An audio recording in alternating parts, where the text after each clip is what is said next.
Breaking news చూస్తున్నాం. Indonesia బాలిలో తీవ్ర విషాదం నెలకొంది.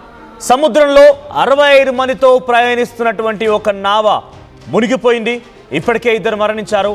సుమారుగా 53 మంది ప్రయాణికులతోని 12 మంది క్రూ మెంబర్స్తో ఆ నావ స్టార్ట్ అయినటువంటి 30 నిమిషాల తర్వాత ఒక్కసారిగా నీట మునిగిపోయినట్టు తెలుస్తోంది. దానికి సంబంధించిన విజువల్స్ మనం ఆర్టీవీ స్క్రీన్ పైన చూస్తున్నాం.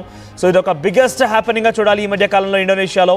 సో ఇప్పటికే 2 మరణిస్తే 43 మంది అందులో పూర్తిగా కొట్టుకుపోయినట్టు తెలుస్తోంది. ఇంకా వారి ఆచూకీ లభించలేదు. 43 మంది కూడా మిస్సింగ్ అయిపోయినట్టుగా చెప్తున్నారు.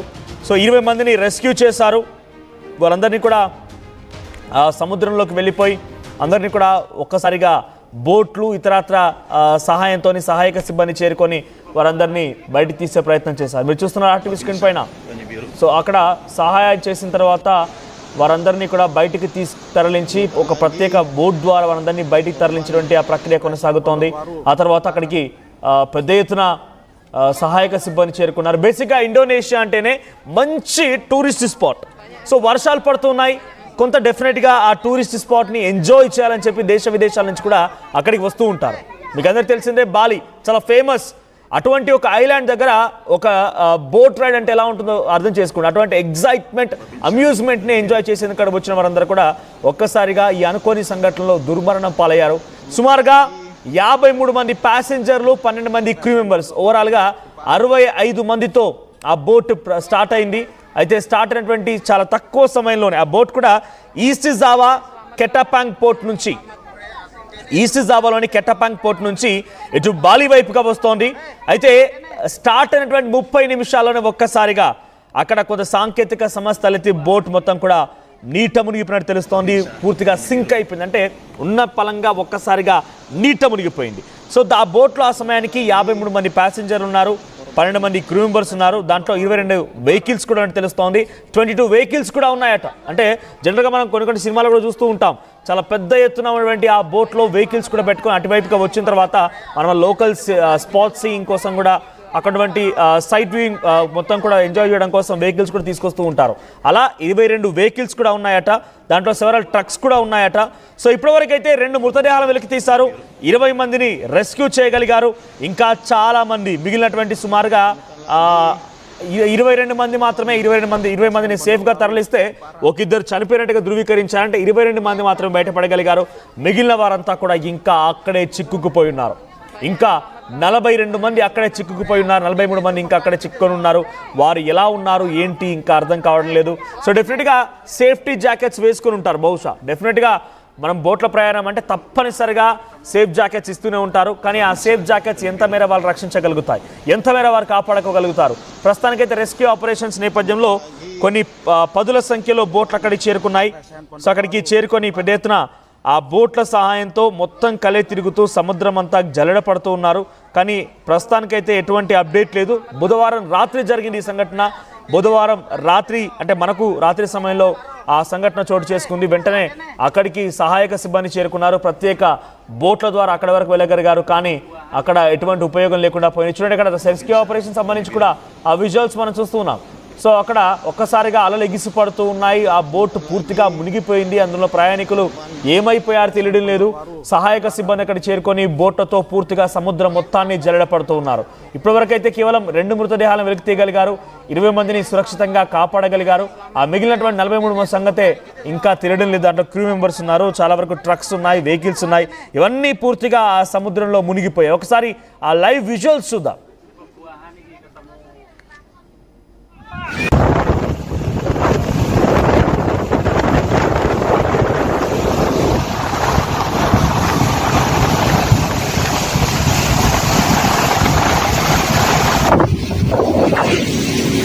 Pencarian KMP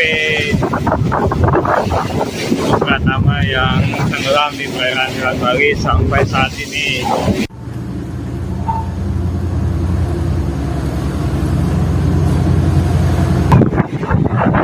Yang diduga KMP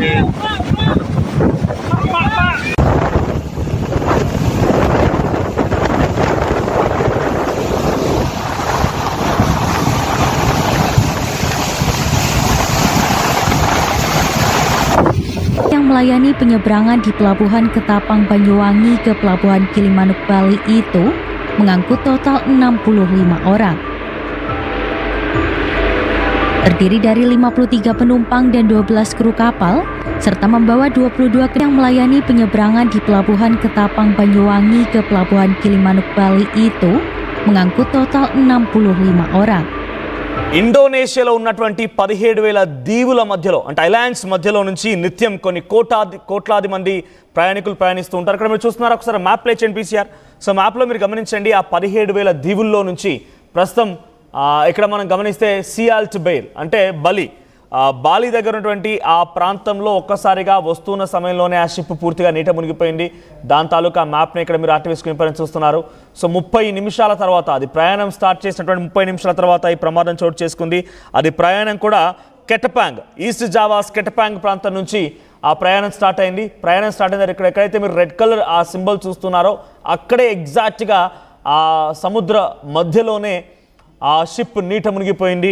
so దాంట్లో 65 మంది ప్రయాణికులున్న సమయానికి ఇప్పటివరకు 20 మందిని సేఫ్గా కాపాడగలిగితే ఒక ఇద్దరినైతే మృతదేహాలు ఇక్కడ మీరు చూస్తున్న ఆర్టీవీ స్క్రీన్ పైన ఆ బోట్ ఇదే, ఆ కుప్ప కూలిపోయినటువంటి ఆ బోట్ ఇదే. అక్కడికి వచ్చినటువంటి ఆ టూరిస్టుల యొక్క కుటుంబీకులు పెద్ద ఎత్తున కన్నీళ్లు పెడుతున్నారు, రోధిస్తూ ఉన్నారు. పూర్తిగా బోట్ మొత్తానికి మునిగిపోవడం గల కారణం ఏంటంటే కూడా ఒక ప్రత్యేకమైన టీంని కూడా ఇన్వెస్టిగేషన్ రూపంలో అక్కడి ప్రభుత్వాలు ఆదేశించడం జరిగింది.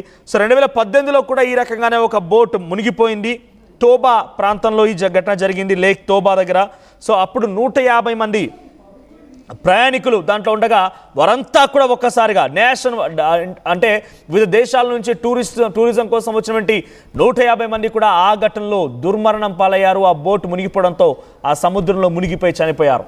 సో ప్రస్తుతానికి అందులో 65 మంది ఉన్నారు. సో ఎటువంటి ఆశలు అయితే లేవు, బికాజ్ అక్కడ there is no scope. Safe jacket ఉన్నా కూడా కొన్ని గంటల పాటుగా బుధవారం రోజు అర్ధరాత్రి సమయంలో ఈ ఘటన చోటు చేసుకుందంటే ఇప్పటికే అక్కడి టైమింగ్ ప్రకారంగా ఇప్పుడు మనం ఎగ్జాక్ట్గా వార్త చెప్పే సమయానికి అక్కడ మధ్యాహ్నం 12 గంటలు కావస్తోంది. సో మధ్యాహ్నం 12 గంటలు కావస్తోంది, మనకంటే సుమారుగా 2 గంటల ముందే అక్కడ ఉన్నారు. అంటే ఏకంగా బాలి ఏదైతే ఇప్పుడు స్పాట్ చెప్తున్నానో బాలి ఏకంగా 1 గంట కావస్తోంది. అంటే మనకంటే సుమారుగా 4 గంటల ముందుగానే అక్కడ టైమింగ్ ఉంది.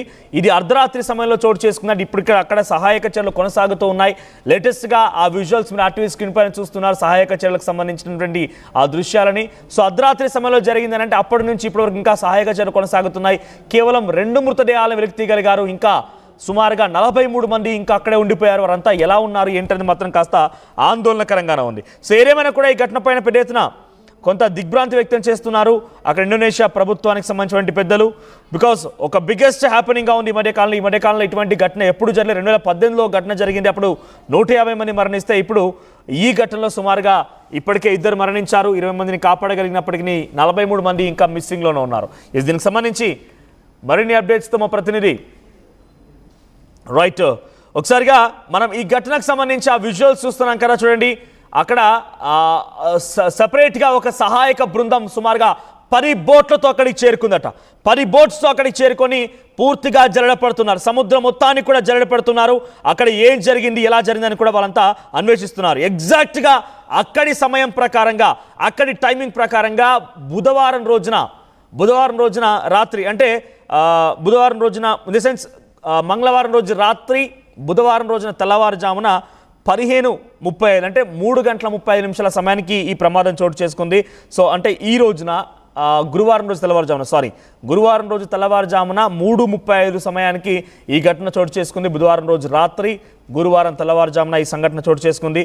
ఒకసారిగా అక్కడ కాటపాంగ్ అనేటువంటి ఆ ప్రాంతంలో నుంచి ఆ బోటు ప్రయాణం స్టార్ట్ చేసినటువంటి కేవలం 30 నిమిషాల్లోనే ఈ ప్రమాదం చోటు చేసుకుంది. సో అయితే దీనికి గల సాంకేతిక సమస్యలు అనేది ఇంకా ఎటువంటి విధంగా కూడా అధికారులు ధృవీకరించడం లేదు. ఈస్ట్ జావా నుంచి బాలి వైపుగా వస్తోంది. ఈస్ట్ జావా నుంచి బాలి వైపుగా వస్తున్నటువంటి ఈ బోట్లో 65 మంది ప్రయాణికులు, కొన్ని పదుల సంఖ్యలో వెహికల్స్ ఉన్నాయి. దాంట్లో లోపల పెద్ద ఎత్తున కార్గో సంబంధించినటువంటి ట్రాన్స్పోర్టేషన్ వెజల్స్ ఉన్నాయి. సో ఇవన్నీ కూడా ఉన్నాయి. ఇవన్నీ కూడా ఒక్కసారిగా ఈ ప్రమాదంలో నీట మునిగిపోయి. అయితే దీనికి గల ప్రధాన కారణం అక్కడటువంటి కొన్ని న్యూస్ వెబ్సైట్లు కానివ్వండి, వార్తా కథనాల మేరకు మనం పరిశీలిస్తే ఇక్కడ అధికంగా బరువైంది, కొంత అలలు ఎగిసిపడ్డాయి, వాతావరణం కూడా అనుకూలించకపోవడంతోనే ఈ ప్రమాదం జరిగి ఉంటుందనేది వాళ్ళంతా చెప్తున్నారు. So Java island, east coast of Java island నుంచి national research and rescue agency వాళ్ళు చెప్తున్న ప్రకారంగా ఈ విషయం తెలుస్తోంది. So 29 survivors have been rescued. So ఇప్పటివరకు మరొక బిగ్ బ్రేకింగ్, 29 మరొక 9 మందిని కూడా కాపాడగలిగినట్టు తెలుస్తోంది. 9 మంది ఇప్పటికే అందులో నుంచి బయట తీశారు. ఇప్పటివరకు ఓవరాల్గా 29 మందిని కాపాడగలిగారు. అంటే సేఫ్టీ జాకెట్స్ వారందరినీ కూడా ప్రాణాలు నిలుపుతున్నాయని చెప్పి మనం చాలా క్లియర్ అర్థం చేసుకోవచ్చు ఇక్కడ. సో 29 మందిని కాపాడగలిగారు. ఇంకా చాలామంది అక్కడ చిక్కుకుపోయి